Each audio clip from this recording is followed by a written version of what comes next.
కరీంనగర్ వెళ్దాం. కరీంనగర్లో మా ప్రతినిధి శ్రీకాంత్ లైవ్ లో సిద్ధంగా ఉన్నారు డీటెయిల్స్ అందించడానికి. శ్రీకాంత్ చెప్పండి, రాజన్న సిరిసిల్ల జిల్లాలో అయితే అన్నదాతలు రోడ్డెక్కిన సంఘటనలు మనం చూస్తున్నాం. ఇల్లంతకుంట మండలం పెద్దలింగాపురంలో రైతులు ఆందోళన చేస్తున్నారు. ఏదైతే వడ్లు తూకం ఉందో ఇది ప్రతిసారి ఈ వడ్లు తూకం దగ్గర బస్తాకి 7 కిలోలు తీయటం, బస్తాకి 4 కిలోలు తీయటం, దళారులు ఈ మధ్యకాలంలో ఇది ఎన్నిసార్లు రైతులు ఆందోళన చేసినా ఈ పరిస్థితి అయితే మారినట్టుగా కనిపించడం లేదు. తిరిగి ఈ రోజు కరీంనగర్ జిల్లాలో కూడా అదే పరిస్థితి పునరావృతమైనట్టుగా కూడా తెలుస్తోంది. రైతులైతే ఆందోళన బాట పట్టినట్టుగా తెలుస్తోంది. దీనికి సంబంధించి డీటెయిల్స్ ఏంటి? రాజన్న సిరిసిల్ల జిల్లా ఇల్లంతకుంట మండలం పెద్దలింగపురం గ్రామంలో రైతులు రోడ్డెక్కిన పరిస్థితి నెలకొంది. అంటే వ్యవసాయం ఈసారి కోతలు కోసి ఇప్పుడు ఇన్ని రోజులు గడుస్తున్న అకాల వర్షాలు ఒకవైపు అన్నదాతకు దుఃఖాన్ని మిగిలిస్తే మిగిలిన వరి ధాన్యాన్నైనా ఐకేపీ సెంటర్లకు తరించి ప్రభుత్వము కొనుగోలు చేస్తుందని ఆ గంపెడంత ఆశతో ఉన్న రైతులకు నిరాశ ఎదురవుతుంది. అంటే ఈ రకంగా ఏదైతే ఐకేపీ సెంటర్లకు తరలించిన తర్వాత ఆ ధాన్యం అంతా కూడా తరలించడానికి లారీల కొరత ఒకవైపు, పాలు తేమ తూకంతో క్వింటాలకు 7 కిలోల చొప్పున తరుగు తీస్తున్నారని చెప్పేసి కూడా రైతులు ఆవేదన వ్యక్తం చేస్తున్నారు. ఈ క్రమంలోనే ఈ రోజు వారంతా కూడా రోడ్డుపైకి వచ్చి ధర్నా నిరసన వ్యక్తం చేసిన పరిస్థితి అయితే నెలకొంది. అంటే ప్రతిసారి కూడా ఇది ప్రభుత్వానికి రైతులకు ఒక సంక్లిష్ట పరిస్థితి అయితే నెలకొంది. తాము ఇన్ని రోజులు ఆరుగాలం కష్టపడి పండించిన పంటను పండించడం ఒక ఎత్తు అయితే పంటను అమ్మే పరిస్థితి కూడా లేదు అని చెప్పేసి వారు ఒక ఆవేదన వ్యక్తం చేస్తున్న పరిస్థితి అయితే నెలకొంది.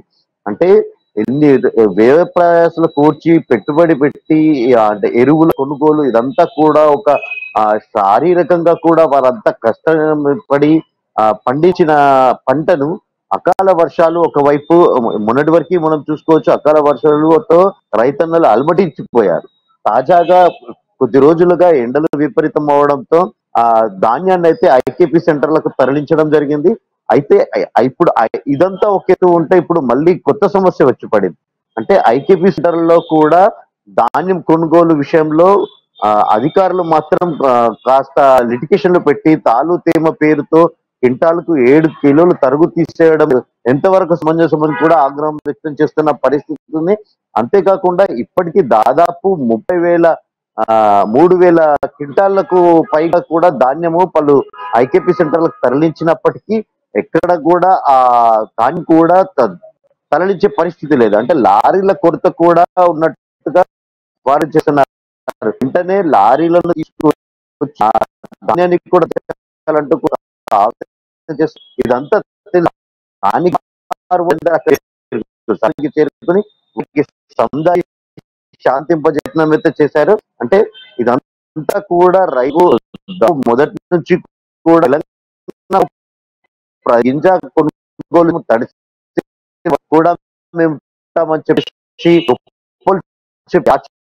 లో మాత్రం ఇక్కడ అమలయ్యే పరిస్థితి కనిపించదు.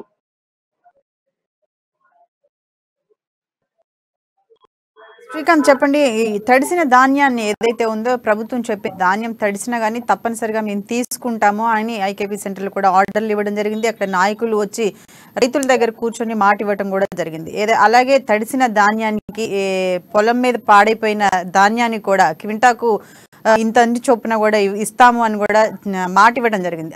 ఏమైనా జరుగుతున్నాయా ఆ పనులు? అక్కడ సంబంధించిన నాయకులు కానీ దానికి సంబంధించిన అధికారులు కానీ ఎవరైనా రైతులకు సంబంధించిన తడిసిన ధాన్యాన్ని కొనుగోలు చేసే ప్రక్రియ ఏమైనా స్టార్ట్ అయిందా?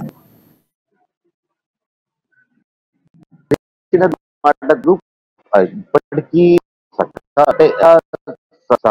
సమృద్ధిగా జరిగి తీసుకొచ్చిన వడ్లకు ఐకేపీ సెంటర్ సైతం ఇప్పటి వరకు కొనుగోలు ఎక్కడ జరగట్లేదని చెప్పేసి కూడా రైతులు